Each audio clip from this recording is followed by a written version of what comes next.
Yeah, we are now going to turn our attention to the first workshop of Campus Activation Day. So these next few sessions will all be focused on providing you with actionable, practical, and just great resources that you can bring directly to your campus to prepare for the March primary. Questions are encouraged, and each workshop will have time at the end for questions as well. So let's go ahead and kick off the first workshop session of the day by welcoming Olivia Antigua, Program Manager at All In. So this session is designed to help you support your campus with preparing for the 2024 election and beyond. Olivia is going to share some strategies and resources for how you can develop a nonpartisan Democratic Action engagement plan, as well as how to navigate a campus voting coalition. So Olivia, take it away. Sam, I couldn't say it better myself. Thank you so much for that lovely introduction. And hello, everyone. I'm excited to talk about not just this election year, not just this primary that's around the corner, but how you can really build a strong civic engagement culture on campus for years to come. That being said, let's make sure we can switch the slides there. We have a jam-packed agenda with the two big categories, campus voting coalitions and building action plans. I'm going to jump into it. You might see my head switch side to side to make sure I don't see anything in the chat, but I will keep an eye out on it in case questions trickle in before the question and answer section at the end. All right, let's start with the obvious. What is a campus voting coalition? So a campus voting coalition is just a group comprised of campus and community leaders that work towards institutionalizing and increasing nonpartisan democratic engagement and student voting. I want you to think broad here. Our campus communities are very large anyways, but what does that really mean? Who should really be at the table? All types of students. So don't just think your poli-sci students who are going to be the ones that vote every election cycle. Think about the majors that might not show up that often. What about your STEM majors? What about your business majors? How can you bring them to the table for that campus voting coalition? Think about your president's office or your chancellor's office staff. Think about student affairs representatives, faculty from various departments, athletic department representatives, and think about who's around the corner. Who are the community leaders that are doing this work on the ground that might only sometimes reach students that might also have a variety of resources. There we go.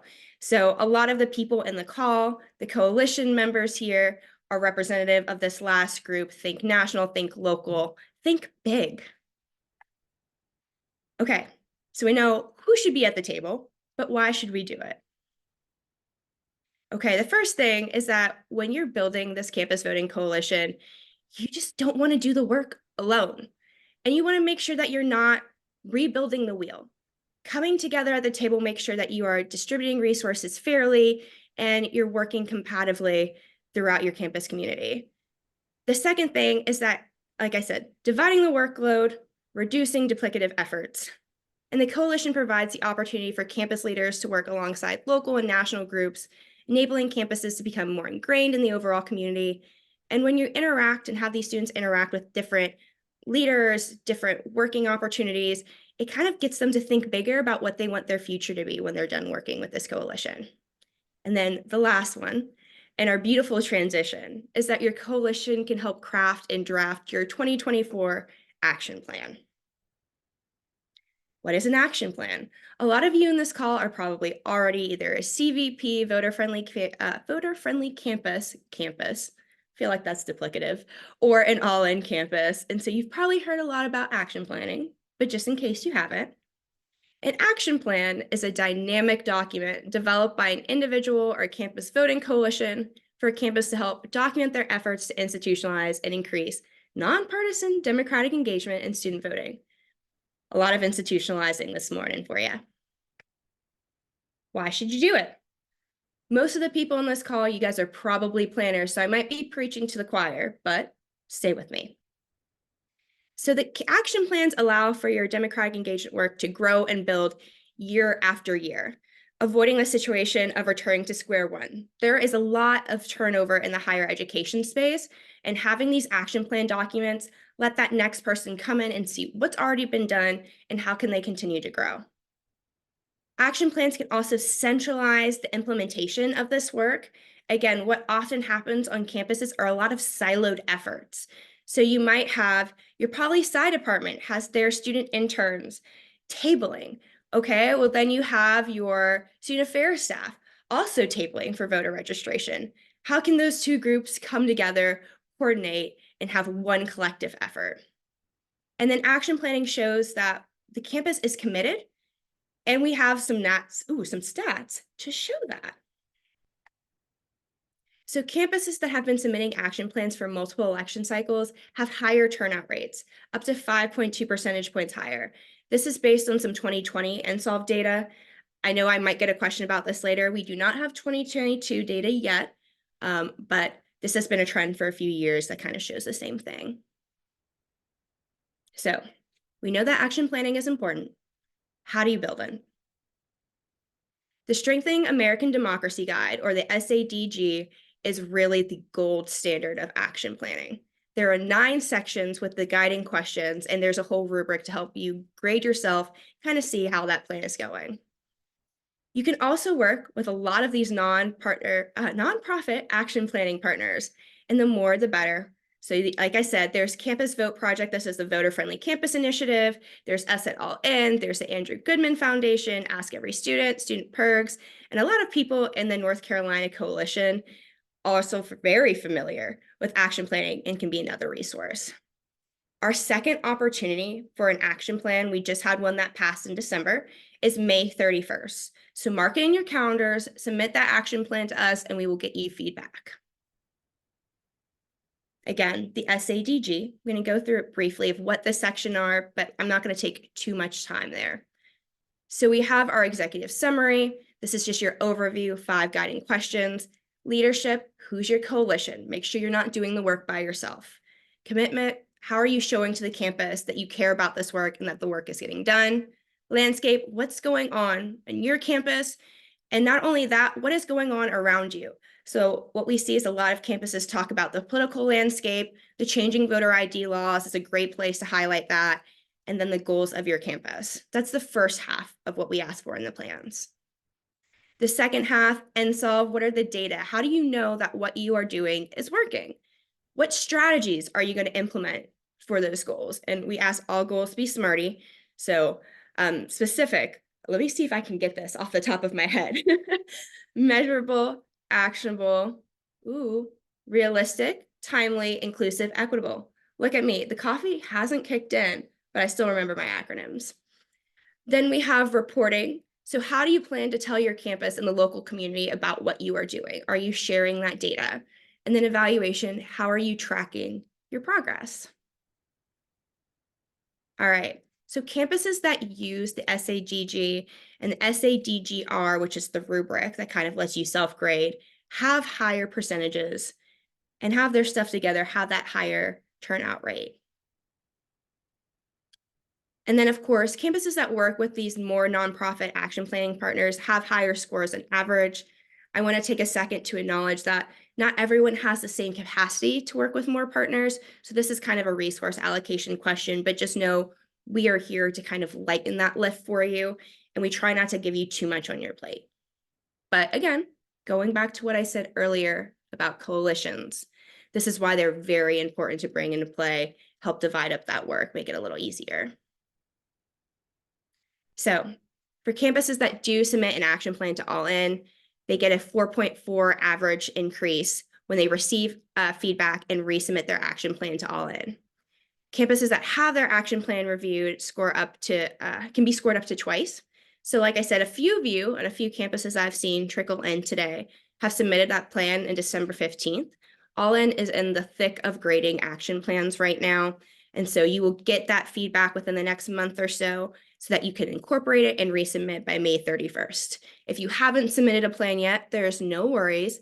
Submit by May 31st, you'll still get some feedback. So if you want to revise your plan, want to revise that implementation, you'll have some feedback before the general election in November. Campuses participating in All In and voter-friendly campus, we have a joint process. We'll have that joint review and joint feedback. And the good thing is there, if you submit to us at All In or to voter-friendly campus, it is one plan. We cross-check, make sure it's submitted and counted for both campuses. All right, when to develop it. I've already started giving you those dates. So if you haven't written it down, pull out your calendar, your Apple Calendar, your Outlook, your G Calendar, put these times down now. So December 15th, like I said, that's already passed. and we blew the plans out of the water. So the last cycle we had about 130, and we have doubled that. So 232 plans, actually 233 since these slides were updated, have submitted this cycle and are getting feedback. May 31st is the next one. Again, May 31st. Let me say it one more time for good measure. May 31st is the next submission deadline, and this coincides with the voter-friendly campus action plan deadline. You only have to submit that plan to one of us if you are both types of campuses. The submission deadline to be eligible for most engaged campus, this is one of our recognition opportunities, is also May 31st. October 1st. So in past elections, the final deadline was election day. We've changed it. We've moved it up that way that you can get that implementation in and really hit the ground running. So I've talked a little bit about that recognition. We like to showcase what you guys are doing. We want to highlight, we want to shout the work from the rooftops. So let me go a little bit more in depth with that.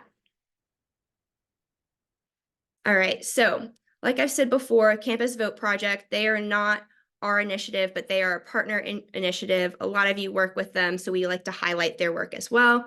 There's the voter-friendly campus designation.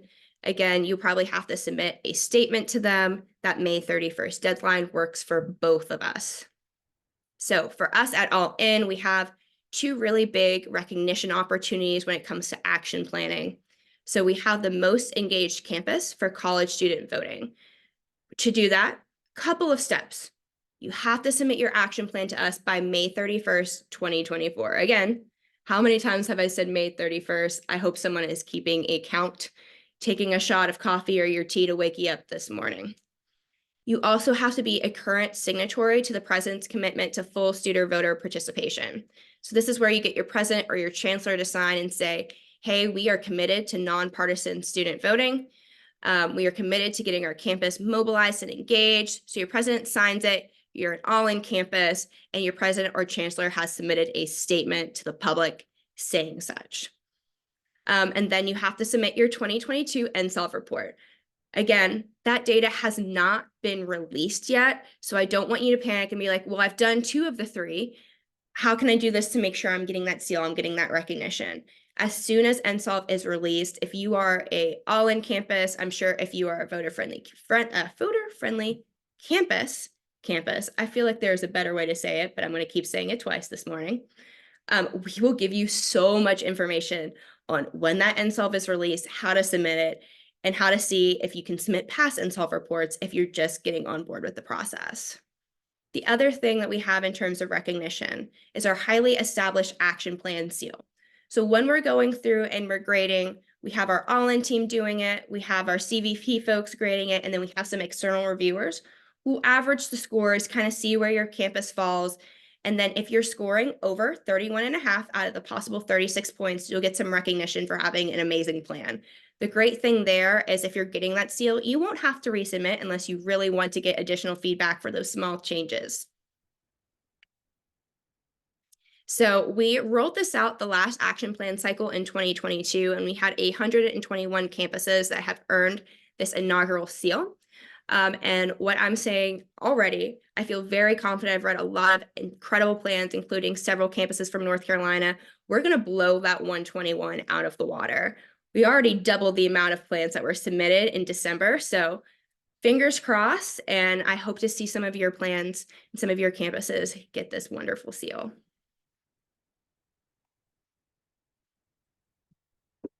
Okay. So some key takeaways that I have for you for this year. Start building your campus coalition. Don't do this work on your own. There are people who are interested in your community. Kind of come together. Don't have that duplicative work. Reduce your personal workload. It's better together than by yourself. Submit a draft or final action plan by May 31st. Again, May 31st. I see Amanda in the chat also saying May 31st, also talking about action planning. She's with CVP. She is fantastic. Use the Strengthening American Democracy Guide. We will have links for that in the chat, also links for the rubric that literally will walk you step by step on how to develop your action plan with a lot of great guiding questions. Again, when people use the guide, they have higher scores. They're able to get that recognition a little bit easier. Include a leadership succession plan in your action plan. I didn't touch too heavily on this, but again, with your leadership succession plans, we need to know not only if you are leaving your role, who's going to take over the work. How are they going to learn what work has already happened? Action plans in general are a great starting place, but they might not have all of the information. I've also been encouraging folks this cycle to think about recruitment. So you might have someone in athletics who's really excited one year and you need to find another person. How are you going to find that person to fill that role in your coalition? How are you going to constantly recruit students? Students kind of ebb and flow with their interests. So you might have a great team this year, but how are you going to find and recruit your fellows for the next year and the year after? Don't just wait for those giant presidential cycles to get people really engaged. Then, like I said, work with the additional nonprofit action planning partners, the additional local nonprofit partners in your community. We have those additional resources. We are here to help you. We are here to support you. Yes, and insider tip, looking at that chat, succession planning is one of the places that we are really looking for people to grow, and not a lot of people include it. And I can tell you now, it's going to be so helpful for you in the future. And like I mentioned before, campuses that work with more partners have higher action plan scores, but we do recognize and acknowledge that might be due to some resource constraints that other campuses may or may not have.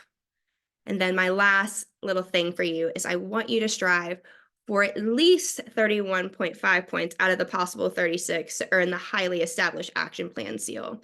The great thing is for the state of North Carolina, I am your point of contact if you are an all-in person. And so I will answer all of your questions. I will hop on calls with you to make a very strong action plan and get you to that next level so that we can sing, oh my gosh, North Carolina is the best state in the country. I can brag to my colleagues about how incredible and awesome you all are. I've ran through that really quickly, but I have a ton of time for questions for you all.